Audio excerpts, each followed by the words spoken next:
Hello, my friend, it's Melvin Pillay.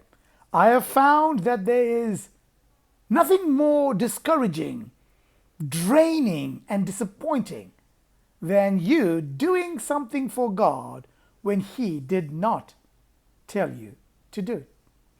So many people are absolutely drained and overworked in the pursuit of wanting to do something for God. And they find themselves tired, worn out. My precious friend, God is an awesome strategist.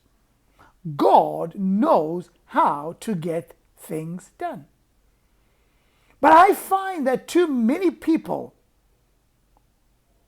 are doing things that God did not ask them to do. I'll never forget this story, if I may, of a minister.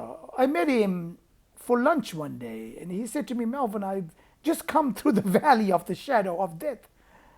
I said, what happened? He said, well, he ran a ministry, and his ministry was pretty significant, brought in about 5 million to 8 million a year, doing very well.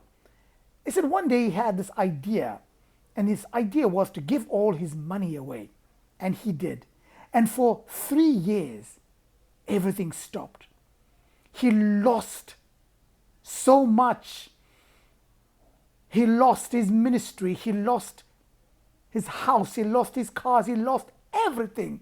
And he was bitterly crying out to God. And one day, he said in prayer, he heard these words, who told you to give all your money away? And shook him to his core, because he always believed that I get money so I can give it all away. He's just but one example of people that do things out of their own emotion, out of their own logic, out of their own feeling, but not listening to God. In a multitude of godly counselors, there's safety, there's wisdom. So don't do things just because you feel you want to do it. You have got to be sure that God has clearly instructed you before you do it. One of the most dangerous things on earth to do is to try to do God's will without knowing God's word, without knowing God's ways.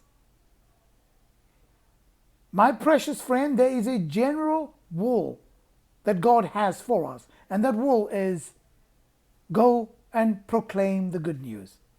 That's very general.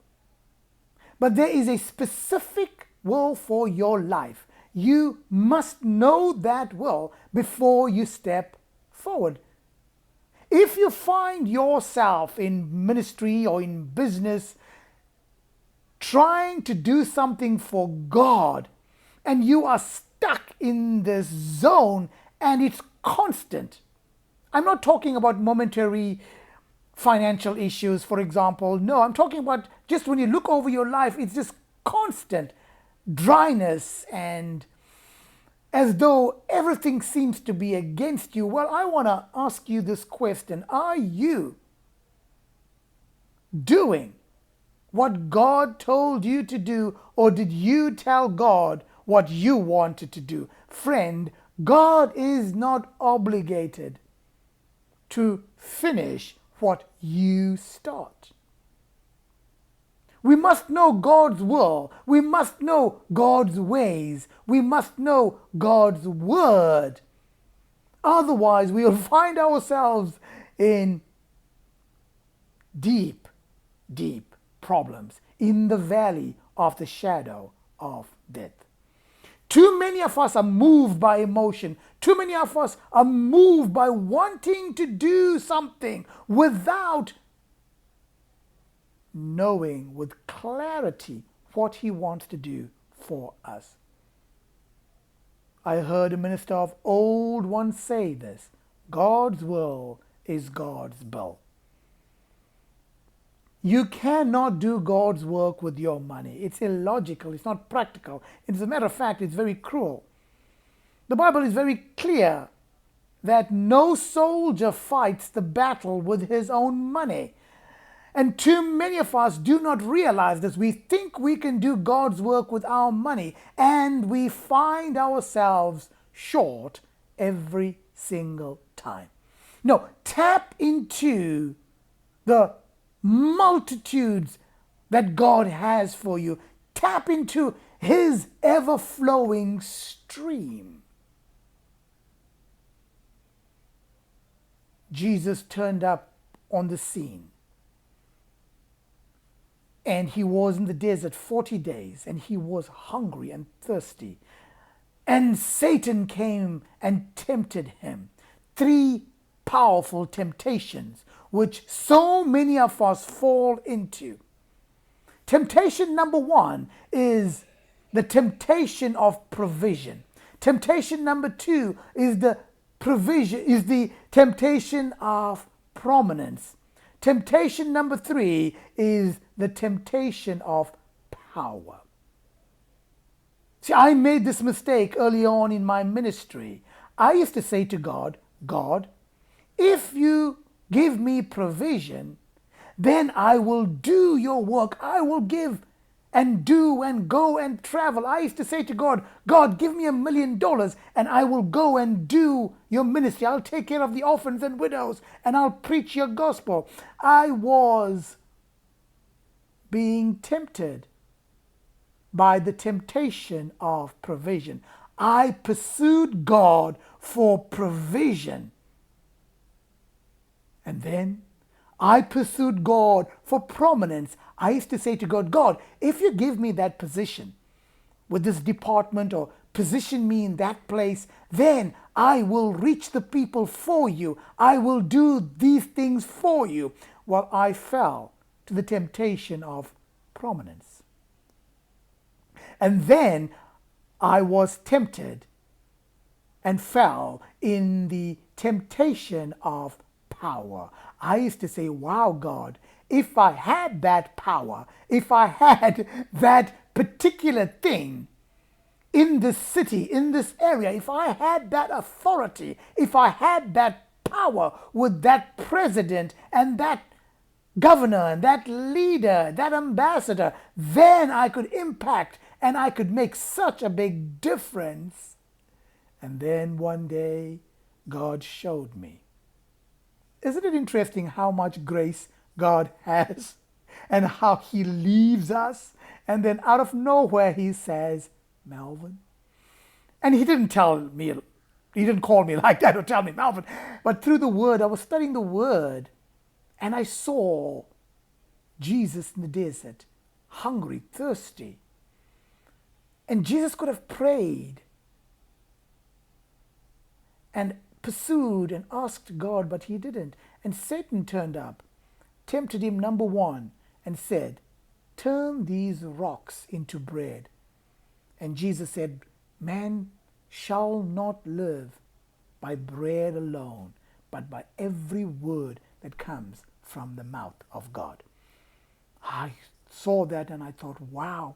So Satan tempted Jesus with provision.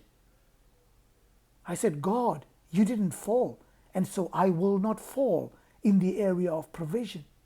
And then Satan tempted Jesus and placed Him on the highest part of the church, of the temple, a place of prominence.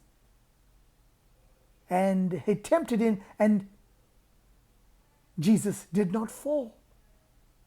And then Satan placed Him on the highest mountain, showed Him the kingdom of the world, and said, bow to me. And Jesus did not fall. And Jesus said to Satan, go away. And Satan went away. And then the angels ministered to him and gave him everything that he needed. I thought to myself, wow, isn't it amazing how many of us fall in the area of provision, fall in the area of prominence, fall in the area of power. and we don't know it. We think we're doing it for God. My mistake was that, my friend, was simply this. I pursued provision to do God's work. I pursued prominence to do God's work. I pursued power to do God's work, thinking if I had provision, prominence, and power, then I could do His work effectively. But I overlooked the most important thing, the presence of God was all that I needed. And today, years later, the only thing I pursue in my life is the presence of God. God said to Moses, my presence will go with you and I will give you rest. David said, I'd rather be a doorkeeper in the house of the Lord than to share the tents with the wicked. The presence of God is our everything. The presence of God is the ultimate. The presence of God is what we should pray for and love and pursue with every ounce of who we are. My precious friends, when you have the presence of God, you get everything. In the presence of God is where we find the miraculous works of God. A long, long time ago, I stopped praying for provision. I just thought it was, for me, very foolish to pray for provision, because throughout God's word, He says, even before you have a request, He knows it. It seemed foolish to me to pray for something that He already promised me. No, instead, I just merely pursue the presence of God and I get every single thing I need and want. The presence of God is our ultimate. I just encourage you today, maybe like me, you made the mistake of pursuing God for provision, maybe a little bit of prominence so that He could position you, maybe a little bit of power. My precious friend, go deeper. Go for the presence of God. I have found the angelic hosts always turning up, because that's what they did for Jesus. When you overcome the temptation of provision, prominence, and power, you will find angelic help all the days of your life. Go for His presence and you get everything. Hey, this is your friend Melvin Puller encouraging you today. And as always, I will see you at the top.